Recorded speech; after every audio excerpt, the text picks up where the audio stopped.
Hello everyone.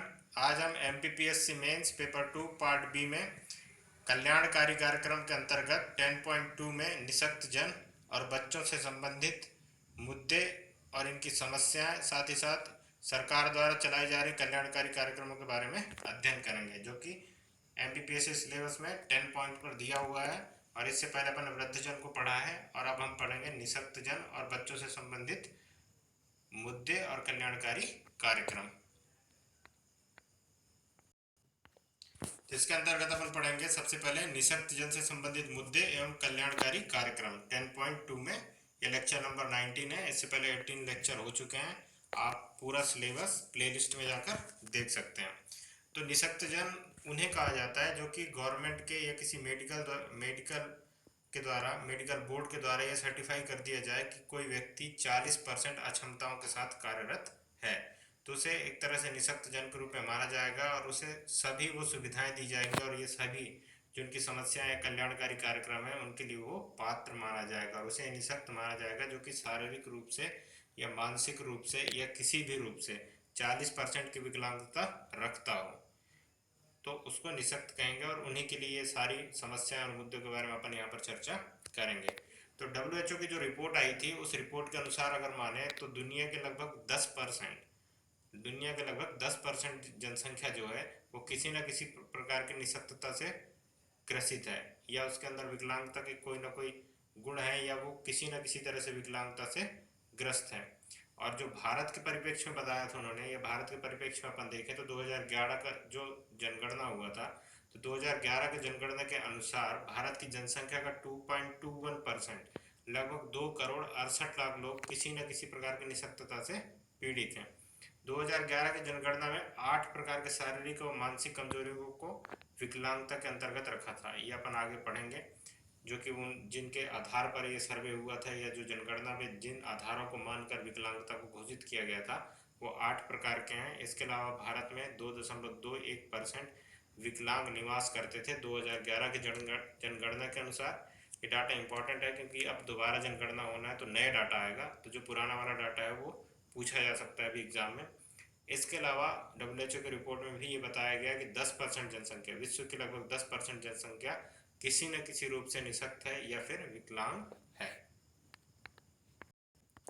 जो भारत का राष्ट्रीय मानवाधिकार आयोग है वो कुपोषण के क्या क्या कारण मानता है, मतलब उसके अनुसार अगर देखा जाए तो निःशक्तता के कारण क्या है, या कोई व्यक्ति निःशक्त कैसे हो जाता है, या जन्मजात निःशक्तता के गुण क्यों आते हैं उसके ऊपर, या उसके आंतरिक या जो जन्म होने के कुछ दिनों के बाद उसके ऊपर ये निःशक्तता के लक्षण दिखाई देने लगता है और धीरे धीरे वो विकलांगता के रूप में उसके ऊपर हावी हो जाता है। तो ये क्यों होते हैं, तो इसका प्रमुख कारणों में सबसे बड़ा जो कारण है वो है कुपोषण।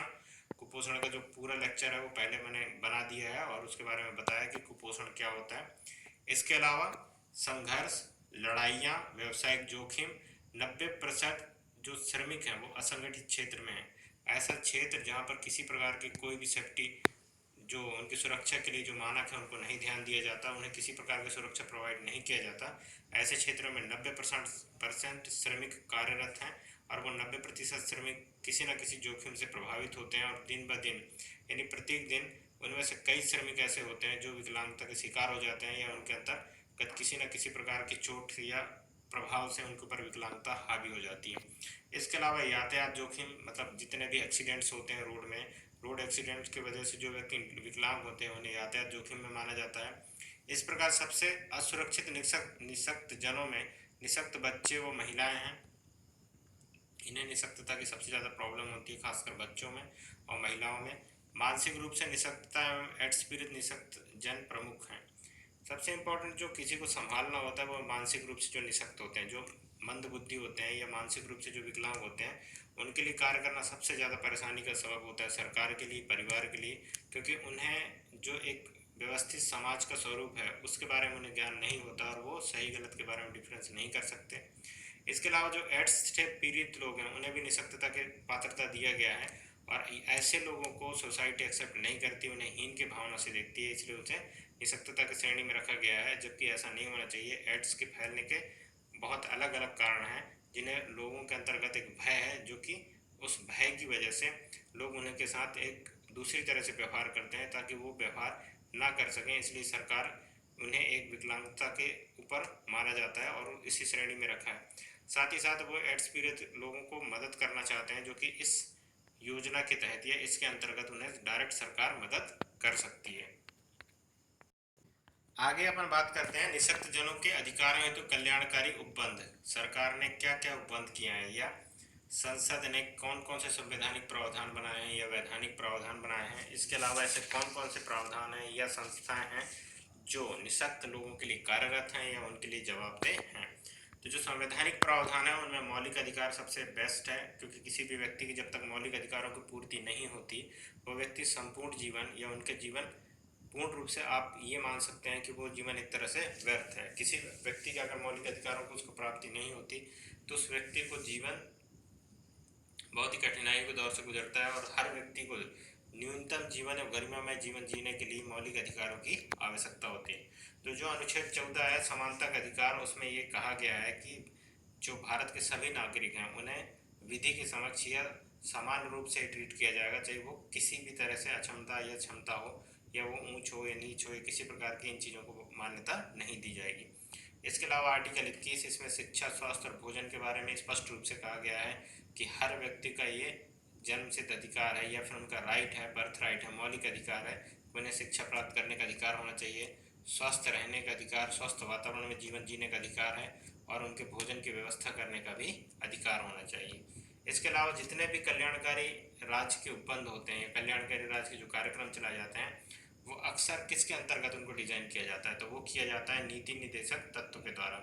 जितने भी कल्याणकारी कार्यक्रम हैं या राज्य सरकार जो सोचती हैं या सरकारें जो सोचती हैं, केंद्र सरकार सोचती हैं, वो इसी नीति निर्देशक तत्व को सामने रखकर और इसके परिभाषा के अंतर्गत अपने आप को परिपेट करके और इसी के अंतर्गत वो सभी तरह की योजनाओं को, कल्याणकारी कार्यक्रमों को संचालित करती है। तो सबसे पहले अपन है अनुच्छेद 39 से समान सामाजिक न्याय इम्पॉर्टेंट है। इसके अलावा अनुच्छेद 41 काम, शिक्षा, लोक सहायता प्राप्त करने में, ठीक है, इनका एक अधिकार होना चाहिए। साथ ही साथ अनुच्छेद 46 कमजोर वर्गों का उत्थान। तो ये है संवैधानिक अधिकार किसी भी निःशक्त व्यक्ति का या विकलांग व्यक्ति का, उसमें मौलिक अधिकार, नीति निर्देशक तत्व, ये संवैधानिक प्रावधान है।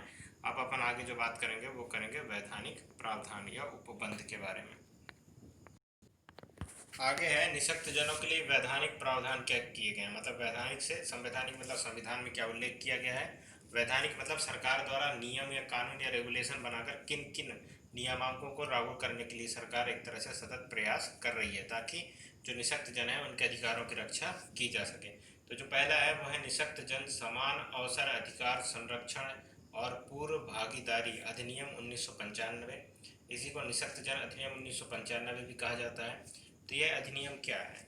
यह अधिनियम सरकारी शैक्षणिक संस्थाओं और सरकार द्वारा सहायता प्राप्त शैक्षणिक संस्थाओं में 3% आरक्षण व्यवस्था करती है निःशक्त जनों के लिए। तो इम्पोर्टेंट अपने लिए क्या है, 3% आरक्षण। जितने भी सरकारी सार्वजनिक क्षेत्र के संस्थान हैं, स्कूल हैं, कॉलेज हैं, वहाँ पर 3% के आरक्षण का प्रावधान है। इसके अलावा सरकारी क्षेत्र में रोजगार में आरक्षण सीमित मात्रा में दिया जाता है और मानसिक रोगी एवं मानसिक निःशक्त लोगों को इस वर्ग से दूर रखा जाता है। सबसे इम्पोर्टेंट ये है कि सरकारी क्षेत्र में जो रोजगार उपलब्ध होते हैं वो विकलांगता के अनुसार उनको उपलब्ध होते हैं, जिसके वजह से सरकार इस चीज़ को सीमित रखती है और साथ ही साथ विकलांगों को उस तरह की नौकरी देने के बारे में सोच रही है जिसकी वजह से वो छोटे मोटे कार्य करके अपनी जीवन गुजारा कर सकें और आर्थिक स्थिति को सुदृढ़ कर सकें। तो इसी के लिए उन्होंने ऐसा कोई विशेष आरक्षण तो नहीं दिया है जिस तरह के शैक्षणिक संस्थानों में 3% का आरक्षण दिया है।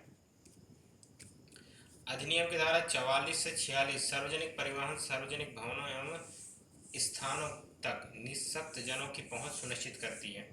सबसे इम्पोर्टेंट ये है, जो भारत में सबसे ज़्यादा प्रॉब्लम है वो क्या है, किसी भी निःशक्त या फिर विकलांग व्यक्ति को सार्वजनिक स्थलों में, भवनों में या ऑफिस जाने में बहुत परेशानियाँ होती हैं। तो इन सबको सर्वसुलभ बनाने के लिए सरकार अधिनियम की धारा 44 और 46 के अंतर्गत इन चीज़ों पर विशेष ध्यान दिया है। इसके अलावा है कानून निःशक्त जनों के कानून तक पहुंच, आत्मनिर्भरता और निवास में अधिकार को भी मजबूत बनाना। तो इम्पोर्टेंट है, किस वजह से इम्पोर्टेंट है, तो एक तो ये निःशक्तता अधिनियम 1995 है, 3% के आरक्षण की इसकी व्यवस्था करता है। ये किसके विरुद्ध करता है, तो ये निःशक्त जनों के प्रति करता है। साथ ही साथ सरकारी क्षेत्र में रोजगार में आरक्षण सीमित मात्रा में दिया जाता है और मानसिक रोगी तथा मानसिक एवं निःशक्त लोगों को इस वर्ग से दूर रखा जाता है। ये दूसरा है, अधिनियम धारा 44 और 46 में सार्वजनिक परिवहन भवनों इन पर व्यवस्था करने के लिए केंद्र सरकार इनको निर्देशित कर सकती है। और कानून निःशक्त जनों की कानून तक पहुंच, आत्मनिर्भरता और निवास के अधिकार को भी मजबूत बनाता है। तो ये वैधानिक उपबंध किए थे। तो उनमें सबसे पहले क्या था, निःशक्त जन अधिनियम 1995, समान अवसर अधिकार संरक्षण और पूर्ण भागीदारी। इसके अलावा जो उपबंध किए हैं सरकार द्वारा, उनमें से दूसरा है मानसिक स्वास्थ्य अधिनियम 1987। इसमें मानसिक रोगियों की नर्सिंग होम में प्रवेश, भरण पोषण और उनकी चिकित्सा तथा कानूनी सहायता संभव करना है। इंपॉर्टेंट क्या है, मानसिक स्वास्थ्य अधिनियम 1987। दूसरा है भारतीय पुनरावास परिषद अधिनियम 1952, निःशक्त जनों की शिक्षा, उनसे जुड़े पेशेवर कार्यक्रमों आदि के संदर्भ में विशेष प्रावधान करता है। भारतीय पुनरावास परिषद अधिनियम 1992। इसके अलावा मानसिक चिकित्सा अधिनियम 1987 ये लागू कर ही लिया था। और इसके अलावा भारतीय पुनरावास परिषद 1992 में इसका स्थापना हुआ था। मानसिक स्वास्थ्य अधिनियम और इसका पास कब हुआ था, 1987 में। तो 1992 में निःशक्त जनों की शिक्षा, उनसे जुड़े पेशेवर कार्यक्रमों आदि के संदर्भ में विशेष प्रावधान करता है। शिक्षा और उनसे जुड़े पेशेवर कार्यक्रमों में संदर्भ में विशेष प्रावधान करता है। ऐसा कोई स्पष्ट रूप से नहीं बोला गया है कि किस तरह से छूट प्रदान की जाएगी। तो निःशक्त व्यक्ति अधिनियम विधेयक 2012, इसमें क्या है, विकलांगता की परिभाषा, भेदभाव उन्मूलन, उन्हें उचित आवासीय सुविधा और आरक्षण का प्रतिशत बढ़ाकर 5% करने के लिए। ये क्या है, निःशक्त जन व्यक्ति अधिनियम 2012 जो अपनी रिपोर्ट प्रस्तुत किया है, उसमें जो अपने मध्यम दाब है। इसके अलावा विकलांगता के अलावा जो अपने निःशक्त जनों के प्रति जो कार्य किया, उन्हें इनका पूरा जो आरक्षण है 3% की जगह बढ़ाकर 5% करने के लिए सिफारिश किया है। साथ ही साथ निःशक्त जनों के लिए एक राष्ट्रीय फंड तथा निःशक्त जनों पर अपराध करने पर आईपीसी प्रावधानों से अधिक दंड की व्यवस्था की सिफारिश की है।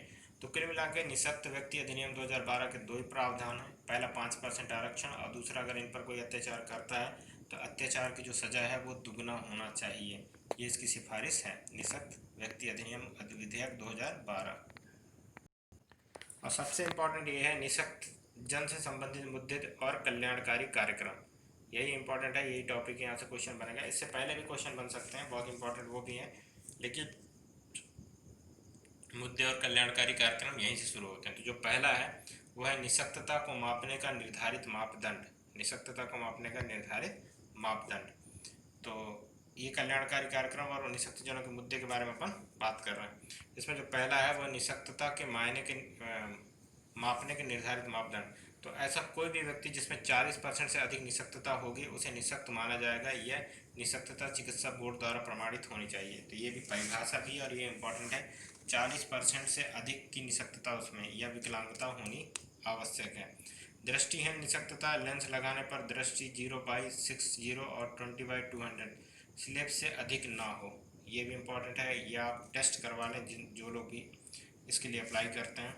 इसके अलावा कुष्ठ निःशक्तता, हाथ पैर में संवेदनशीलता का अभाव। अगर आपको कुष्ठ रोग है, कुष्ठ रोग के बाद आपको ठीक हो जाता है, लेकिन आपके हाथ पैर में जो आपकी संवेदनशीलता है वो जीरो हो जाती है, खत्म हो जाती है, तो उसे इस प्रकार के हाथ पैर में संवेदनशील खत्म हो जाता है। तो ये भी एक निःशक्तता को मापने का क्या है, मापदंड है कि आप जो जिन्हें इस तरह से बीमारी है उन्हें आप इसके अंतर्गत निःशक्तता के अंतर्गत मायने या निर्धारित मापदंड के आधार पर उसको नापते हैं। श्रवण निःशक्तता 60 डेसिबल या इससे अधिक की श्रवणहीनता होनी चाहिए। अस्थि निःशक्तता, अस्थि और जोड़ समान कार्य योग्य ना हो तो इसे माना जाएगा। इसके अलावा मानसिक निःशक्तता, शारीरिक आयु के अनुरूप मानसिक रूप से विकास ना होना मानसिक निःशक्तता है। सबसे इम्पोर्टेंट और सबसे प्रॉब्लम जो करता है वो मानसिक निःशक्तता है, जिससे सबसे बड़ी निःशक्तता मानी जाती है या विकलांगता माना जाता है। अब निःशक्तता के क्षेत्र में या फिर जो विकलांग लोग हैं उनके क्षेत्र में क्या सुधार किए जाएं ताकि वो जनशक्ति निर्माण पे अपना योगदान दे सकें, चाहे स्वयं भी जनशक्ति पर अपने तरीके से परफॉर्म कर सकें। तो निःशक्तता की रोकथाम, उनका पुनरावास तथा समुदाय आधारित पुनरावास कार्यक्रम में अनुसंधान कार्य करना। इसको सबसे बेस्ट जो है वो है निःशक्तता की रोकथाम, उनका पुनरावास और समुदाय आधारित पुनरावास कार्यक्रम के अनुबंध करना। इसके अलावा सहायक उपकरणों के विकास हेतु अनुसंधान कार्य, निःशक्त जनों की नियुक्ति हेतु पदों की प्रतिस्थापना और अनुबंध कार्य करना। ये भी इम्पोर्टेंट है, जितने भी पद खाली हैं उन्हें भी निःशक्तता के रूप में भरे जाने की आवश्यकता है तथा उनके सर्वे कर उन्हें एक तरह से स्पष्ट रूप से डाटा देने की आवश्यकता है। इसके अलावा भेदभाव रहित व्यवहार के प्रावधान, ये भी इम्पोर्टेंट है, भेदभाव रहित व्यवहार के प्रावधान। तो इसमें क्या है, रेलगाड़ियों के डिब्बे, बसों, पानी के जहाज, वायुयान निःशक्त जनों के लिए सुविधा में प्रवेश करने हेतु एवं सार्वजनिक स्थानों, शिक्षा संस्थानों, अस्पतालों एवं पुनरावास केंद्रों में बाधा रहित परिचालन की सुविधा प्रदान करती है। कौन करता है? गवर्नमेंट की एक तरह से अथॉरिटी है जो इन सब चीज़ों के लिए कार्य करता है, वो है भेदभाव रहित व्यवहार को बढ़ावा देना, ताकि निःशक्त जनों को उनके भेदभाव से मुक्ति मिल सके और वे स्पष्ट रूप से अपने जीवन यापन कर सकें। दूसरा है फुटपाथ, स्लैपन्स आदि पहियों वाली कुर्सी का उपयोग करने वाले निःशक्त जनों को पहियों वाली कुर्सी चलाने योग्य स्थान उपलब्ध कराना एवं पूर्व निर्मित स्थानों में आवश्यक परिवर्तित करना। अगर ऐसे कोई स्थान है जहाँ पर पहिए वाले विकलांगता में जो पहियों के यूज करते हैं वो जाते हैं और उन्हें चढ़ने उतरने में या फिर वहाँ पर कार्य करने में परेशानी होती है, तो सरकार जो बन चुके हैं उन्हें भी रिप्लेस कराएगी और जो नहीं बनी है उनके लिए बनवाएगी। ये इसका इम्पोर्टेंट है। इसके अलावा सार्वजनिक स्थानों पर दृश्य श्रव्य संकेत लगवाना, जैसे पानी पीने के कूलर्स में म्यूजिक सिस्टम, एटीएम में स्पर्श प्रावधान और बोलने वाले संकेत स्पष्ट रूप से होने चाहिए। ये कहाँ पर होने चाहिए? सार्वजनिक स्थानों पर आपसी बातचीत के लिए। ठीक है। इसके अलावा खतरनाक स्थानों पर उपयुक्त जगहों पर स्पर्श से ज्ञात होने वाले खतरे के संकेत एवं ध्वनि संकेत बजाने जैसे प्रावधान करना चाहिए। कहाँ पे? जहाँ पे अगर किसी प्रकार का खतरा आपको महसूस होता है तो उस जगह पर न जाने के लिए वहाँ पर एक विशिष्ट रूप से इंडिकेशन लगाना, जैसे वाटर कूलर के लिए क्या लगाना है, वहाँ पे एक म्यूजिक सिस्टम लगा हुआ है। ऐसे ही एक अन्य जो अपना व्यवस्था था उसके अंतर्गत अगर देखते हैं तो उसमें इस तरह से परेशानियों का सामना करना पड़ता है, तो उन्हें भेदभाव रहित प्रावधान भी एक प्रावधान है। इसके अलावा अगला है रोजगार के अवसर प्रदान करने के प्रावधान। किसी भी निःशक्त जन विकलांग को सरकार द्वारा रोजगार प्रदान करने का सबसे पहला प्रायोरिटी होना चाहिए, क्योंकि वो रोजगार के ही दम पर आगे कार्य कर सकते हैं और अपनी निःशक्तता को अपने ऊपर हावी नहीं होने देंगे, जिससे निःशक्तता लोगों पर भी सुसाइड के जो केस बढ़ रहे हैं, आत्महत्या के जो केस बढ़ रहे हैं, उन पर प्रभाव पड़ेगा और साथ ही साथ जो होपलेस हो जाते हैं, अपने जीवन से निराश हो जाते हैं, उन्हें भी एक नई आस मिल पाएगा। गरीबी उन्मूलन कार्यक्रम के लिए निःशक्त जनों के लिए आरक्षण, जो गरीबी उन्मूलन कार्यक्रम है, जो बीपीएल से नीचे वालों के लिए कोई भी कार्यक्रम हो, उसमें उपयुक्त रूप से निःशक्त जनों को पूर्ण रूप से उनकी हिस्सेदारी होती है और गरीबी उन्मूलन कार्यक्रम के लिए जो आरक्षण की व्यवस्था होती है उसमें भी निःशक्त जनों को विशेष आरक्षण दिया जाता है और उन्हें कार्य करने के लिए प्रोत्साहित भी किया जाता है। शिक्षा के क्या क्या प्रावधान है? तो हर निःशक्त बच्चे को 18 वर्ष तक निःशुल्क शिक्षा पाने का अधिकार है। यही इंपॉर्टेंट है, एक लाइन। इसी से आप आगे जितने भी आंसर हैं उसे लिख सकते हैं। निःशक्त बच्चों को सामान्य स्कूलों के माध्यम से समेकित शिक्षा देता है, इंपॉर्टेंट है। ज़्यादा प्रभावित निःशक्त जनों के लिए विशेष स्कूलों का प्रावधान करना एवं उन्हें प्रवेश दिलाना। ज़्यादा प्रभावित निःशक्त जनों के लिए विशेष स्कूलों का प्रावधान कराना और उन्हें प्रवेश दिलाना। इसके अलावा क्या है? प्रौढ़ निःशक्त जनों को औपचारिकतर शिक्षा प्रदान करना। मतलब कोई भी अगर निःशक्त जन या विकलांग जन किसी भी कारणवश से पढ़ नहीं पाता है और वो स्कूली शिक्षा से दूर रहता है, तो उसको प्रौढ़ शिक्षा के अंतर्गत ट्रेन किया जाए और साथ ही साथ उसकी शिक्षा के जो औपचारिकता है उसको पूर्ण कर लिया जाए।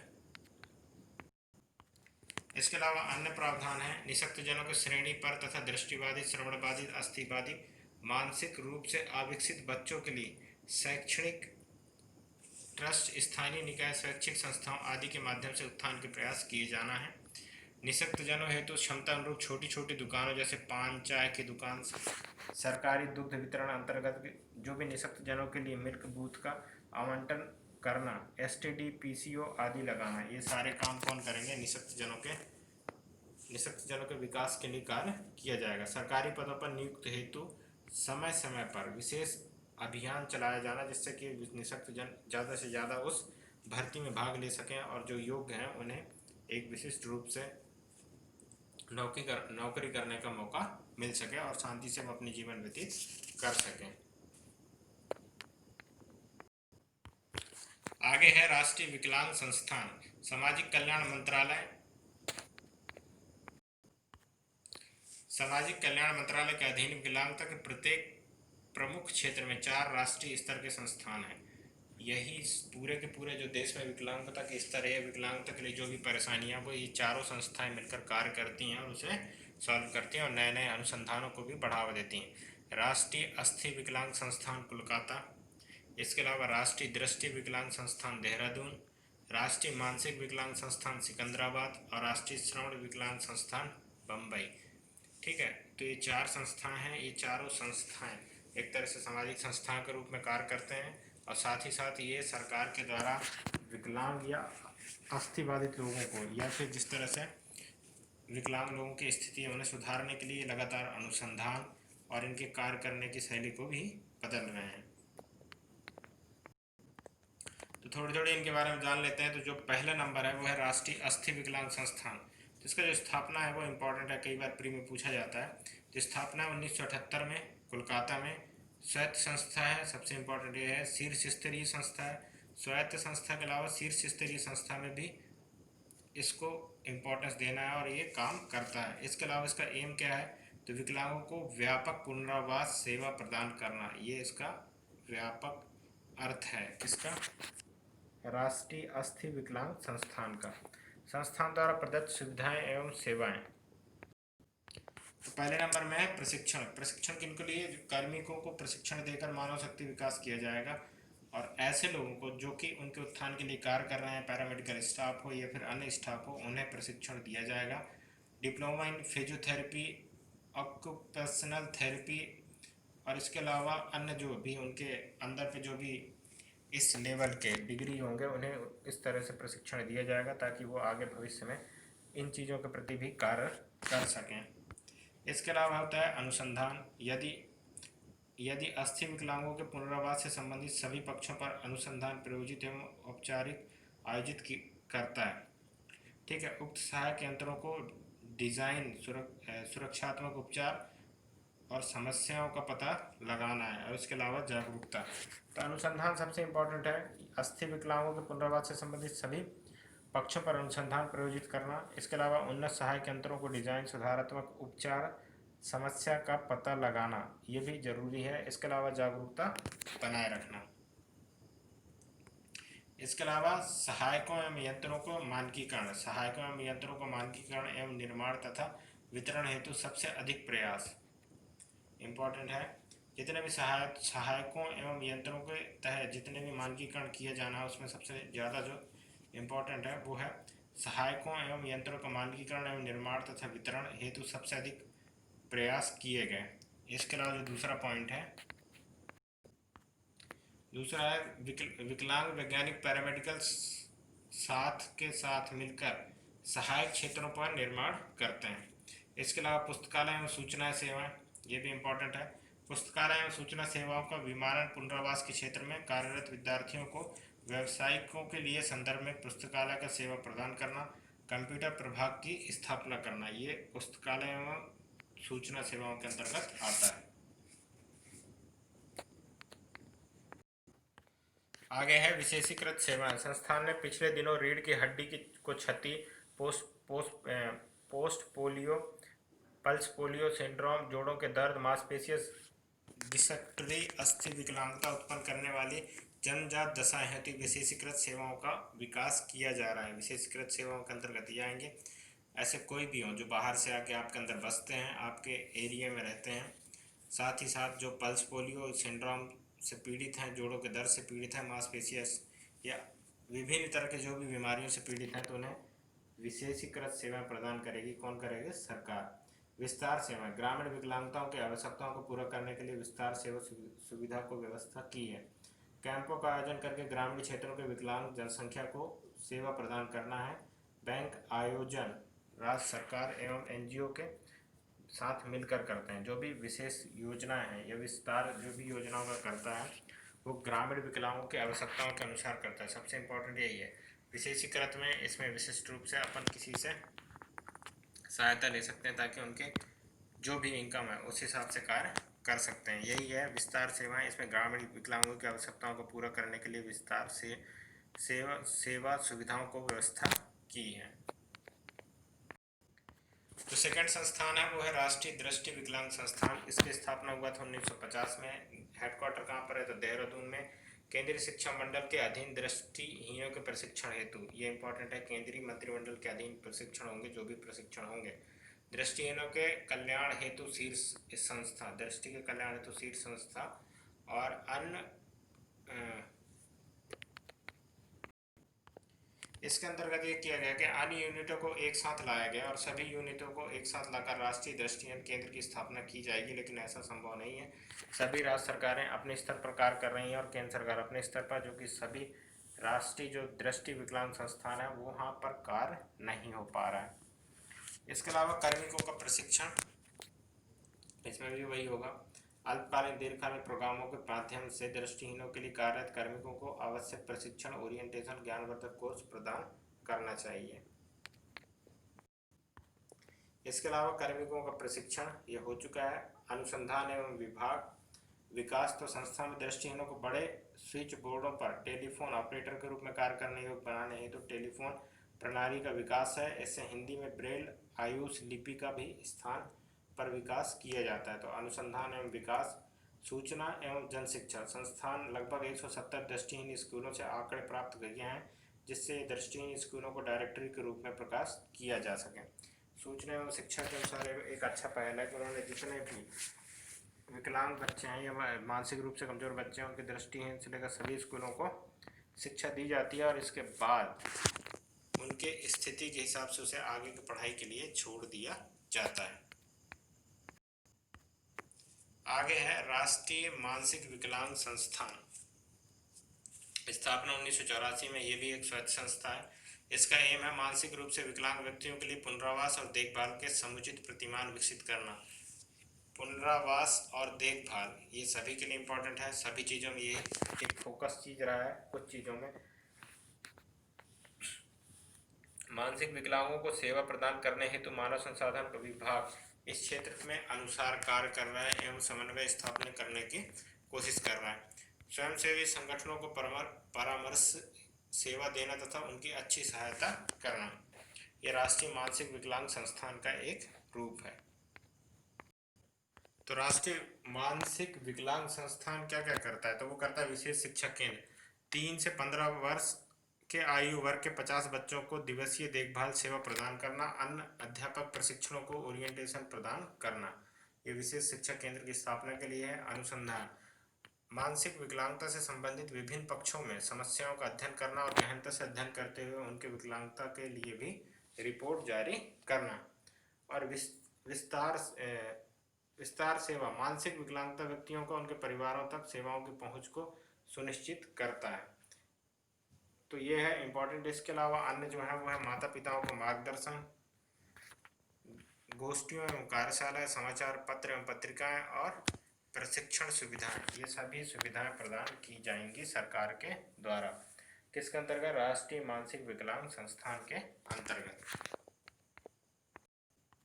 राष्ट्रीय श्रवण विकलांग संस्थान, इसका स्थापना हुआ था 1983 में। हेडक्वार्टर है मुंबई में। महाराष्ट्र के भूतपूर्व राज्यपाल स्वर्गीय श्री अली यावर जंग के याद में इसको किया गया और इनके द्वारा स्थापित किया गया था, इसलिए इस नाम से ही कार्यरत है। इसका जो एम है या उद्देश्य है वो है श्रवण विकलांगों के पुनर्वास से संबंधित सभी समस्याओं एवं गतिविधियों को केंद्र बिंदु एवं संचालन करना। ये एक इम्पॉर्टेंट है। किसके लिए एम है? श्रवण विकलांगों के पुनर्वास से संबंधित सभी समस्याओं एवं गतिविधियों का केंद्र बिंदु एवं संचालन है।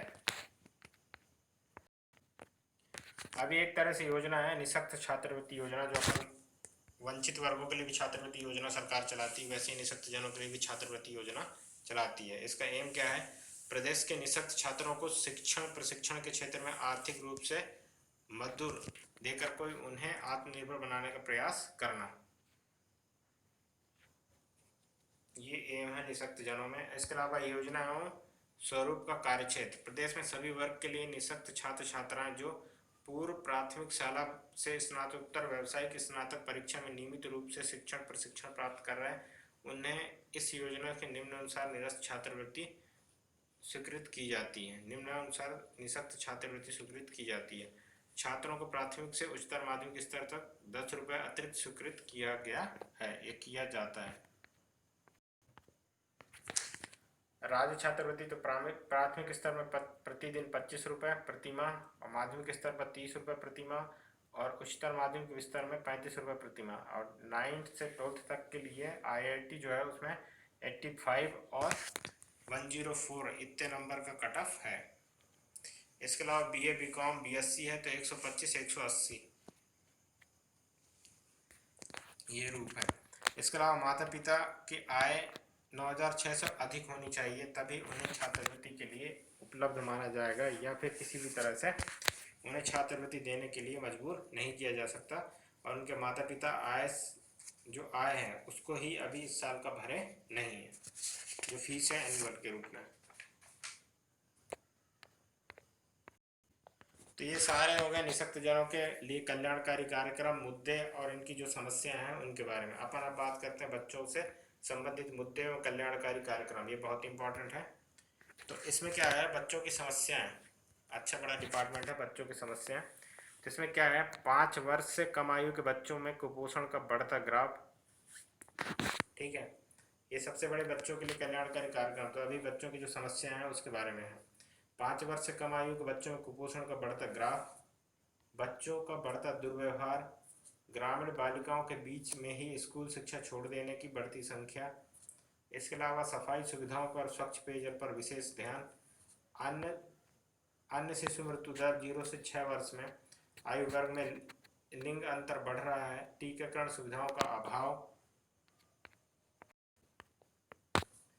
इसके अलावा लैंगिक भेदभाव को कम करना, बालिका भ्रूण हत्या, बालिका शिशु हत्या को कम करना, स्वास्थ्य संबंधी संक्रामक रोगों से बच्चों की बातों और इसके अलावा उन्हें समझाना और उनकी ट्रेनिंग के अनुसार उन्हें प्रशिक्षित कराना।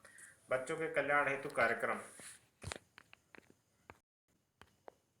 इसमें है बच्चों के कल्याण हेतु कार्यक्रम। तो सबसे पहले संवैधानिक उपबंधों के बारे में देखेंगे।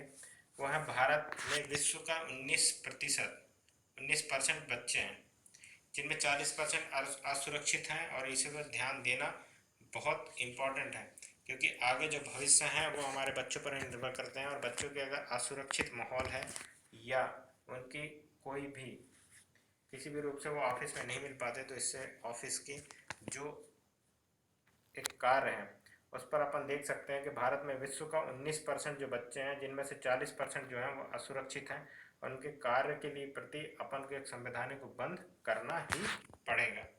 इतनी बड़ी संख्या के जीवित बने रहने और समृद्धि एवं विकास एवं संरक्षण के लिए अत्यधिक ध्यान देने की आवश्यकता है, ये बहुत इंपॉर्टेंट है। क्योंकि अगर आप जितने अधिक को अपने आश्रम पर रखते हैं, NGO बनाते हैं, तो सभी के देखरेख की जिम्मेदारी आपके ऊपर आती है और आप उसके लिए जवाबदेह भी होते हो। आगे है उपबंध, जो भी अभी ये बच्चों एवं इनसे संबंधित कल्याणकारी कार्यक्रम है ना, उसमें तो मौलिक अधिकार से संबंधित जो उपबंध है वो है आर्टिकल 15(3) राज्य द्वारा बच्चों के लिए निवेश उपबंध कराना, विशेष उपबंध कराना। आर्टिकल 21 शिक्षा का अधिकार, 23 दुर्व्यापार पर रोक और 24 है कारखाना, और 30D है अल्पसंख्यक की पसंद की शिक्षा। तो ये भी इम्पोर्टेंट है और इस पर भी कार्य किया जा रहा है। इसके अलावा नीति निर्देशक तत्व, आगे है वैधानिक प्रावधान। बच्चों के लिए वैधानिक प्रावधान क्या क्या किया गया है। तो बच्चों की शिक्षा निःशुल्क एवं अनिवार्य शिक्षा का अधिकार 2009 86 कॉन्स्टिट्यूशन अमेंडमेंट, मतलब संविधान संशोधन लाया गया था 2009 में शिक्षा के अधिकार के अधिनियम 2009 के अंतर्गत। तो उसके अकॉर्डिंग बच्चों की निःशुल्क एवं अनिवार्य शिक्षा पर अनिवार्य कही गई। इसके अलावा बाल विवाह निरोध अधिनियम 2006, ये बहुत इंपॉर्टेंट है क्योंकि यही चीज़ एक्ट में भी पूछा गया है। तो इसका लॉन्च कब हुआ था, कब से शुरू हुआ था, 2006 से। इस अवधि के अंतर्गत परंपरागत बाल विवाहों पर रोक लगाई गई। यद्यपि ऐसे विवाहों को अवैध या अन्याय घोषित किया ही नहीं गया। न्यायालय यह आदेश जारी कर सकता है कि बाल विवाह की स्थिति में पारित या उनका परिवार तब तक उस लड़की का भरण पोषण करेंगे या करेगा जब तक कि पुनर्विवाह के लिए नहीं हो जाती। 18 वर्ष से अधिक आयु का कोई वयस्क पुरुष बाल विवाह के लिए अनुबंध करता है तो उसे 2 वर्ष तक का कारावास और 1 लाख तक का जुर्माना देना पड़ेगा। यही इम्पोर्टेंट है। इसके अलावा इस अधिनियम के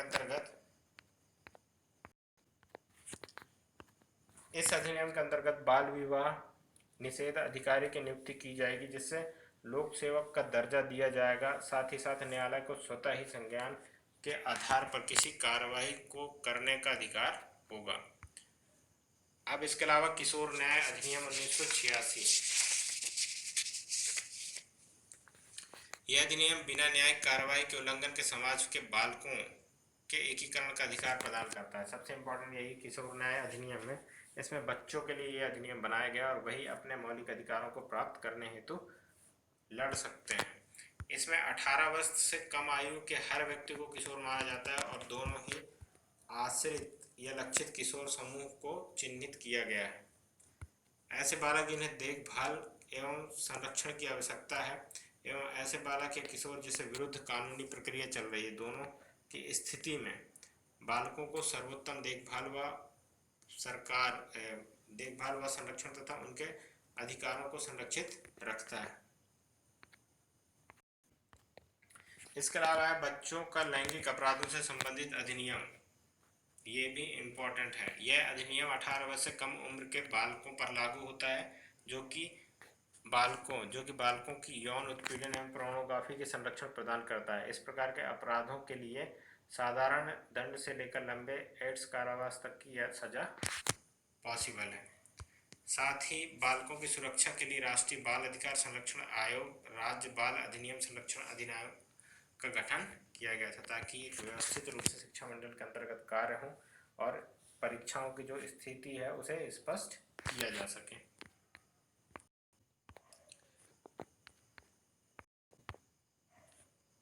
आगे है बाल कल्याण के मुख्य आदेश। विभिन्न कार्यक्रमों में योजनाओं के माध्यम से सामान्य बच्चों की मौलिक आवश्यकता की पूर्ति करता, ताकि उनका शारीरिक, मानसिक, संवेगात्मक एवं सामाजिक विकास हो सके। तो इम्पोर्टेंट है, उन्हें याद है। इसके अलावा समाज के पिछड़े, दलित एवं कमजोर वर्ग के बच्चों के विकास के लिए प्राप्त करना। इसके अलावा बच्चों के निवास एवं संरक्षण से संबंधित विभिन्न प्रकार के संस्थाओं के माध्यम से समन्वय स्थापित करना तथा उनके कार्यकारी व प्रभावी ढंग से लागू करने का प्रावधान करना।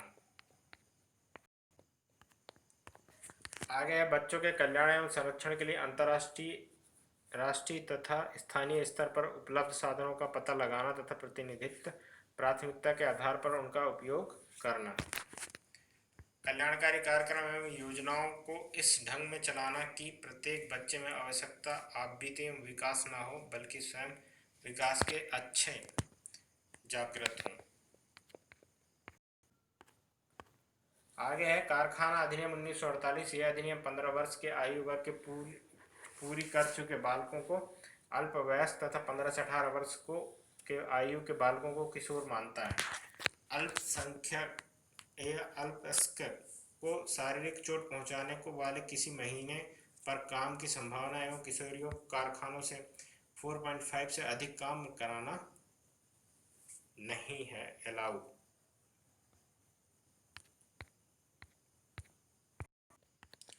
अब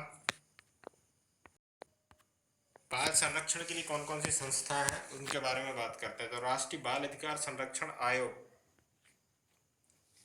मार्च 2007 में इसको इशू किया था और इसका प्लाज्मा के लिए अभी भी डोनर बन सकता है। संरचना इसकी क्या है, एक अध्यक्ष और 6 सदस्य हैं, जो कि एक तरह से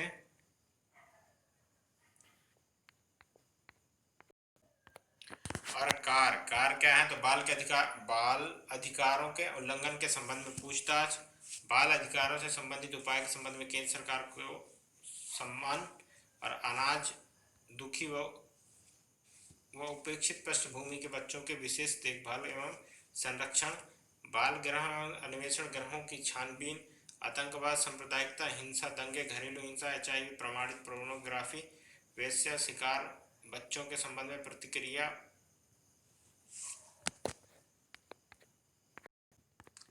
आगे इसमें चाइल्ड बजटिंग, महिलाओं की भांति अब बच्चों को भी बजट में स्थान दिया जा रहा है। चाइल्ड बजट एक ऐसा उपकरण है जिसके माध्यम से किसी वित्तीय वर्ष में बाल कल्याण एवं बाल सेवाओं के प्रति सरकार की वचन का परिपालन हो रहा है कि नहीं, परीक्षण किया जा रहा है कि नहीं। इनमें संपूर्ण बजट में बाल योजनाओं के प्रति भागीरथ स्पष्ट देखी जा सकती है, गंभीरता स्पष्ट रूप से देखी जा सकती है। राष्ट्रीय जन सहयोग एवं बाल विकास संस्थान महिला एवं बाल विकास के संरक्षण के एक स्वयंशासी संगठन है। यह संगठन लाल विकास के संदर्भ में स्वैच्छिक क्रियाओं, प्रशिक्षण, शोध, अंतर्राष्ट्रीय एवं क्षेत्रीय एजेंसियों के समन्वय आदि की दिशा में महत्वपूर्ण कार्य करता है। राष्ट्रीय जन सहयोग एवं बाल विकास संरक्षण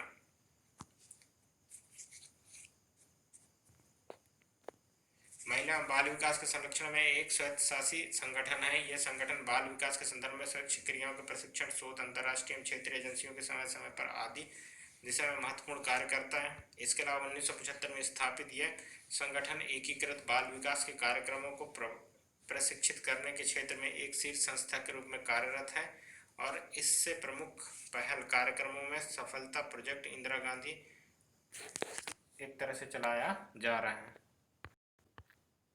आगे है अन्य संस्थाएं, चाइल्ड लाइन फाउंडेशन, केंद्रीय समाज कल्याण बोर्ड, भारतीय बाल कल्याण परिषद और खाद्य एवं पोषण बोर्ड, ये 4 प्रकार की संस्थाएं हैं। इसके अलावा CRY children's rights and youth, ये अन्य रिपोर्टों में है। इन रिपोर्टों में क्या क्या की जानकारी मांगी जाती है, तो प्रत्येक दूसरा बच्चा कुपोषित है, देश भर में 79 प्रशिक्षित बच्चों एनीमिया से पीड़ित हैं, बाल लिंग अनुपात 914/1000 के साथ अभी तक नियंत्रित है। RTA लागू होने में भी प्राथमिक स्कूल पर अब 40% बच्चे पढ़ाई छोड़ देंगे। तो ये हो गया बाल संरक्षण। इसके अलावा जो है वो कल्याणकारी कार्यक्रम के अंतर्गत वृद्धजन और बालकों, तो ये पूरा कंप्लीट हो गया। इसको एक बार आप और पढ़ सकते हैं जिससे आपको विशेष रूप से जो कमियां हैं उसको आप देख सकते हैं। तो थैंक यू वेरी मच। अगर आपको ये लेक्चर पसंद आया हो तो आप चैनल को सब्सक्राइब कर सकते हैं। MPPSC KRM हिंदी मीडियम्स के लिए और अंग्रेजी के लिए IAS Bhagwati IAS and PCS, इसको सब्सक्राइब करें और उनके साथ जुड़ें, ये भी कंटेंट अच्छा बनाते हैं। तो थैंक यू वेरी मच।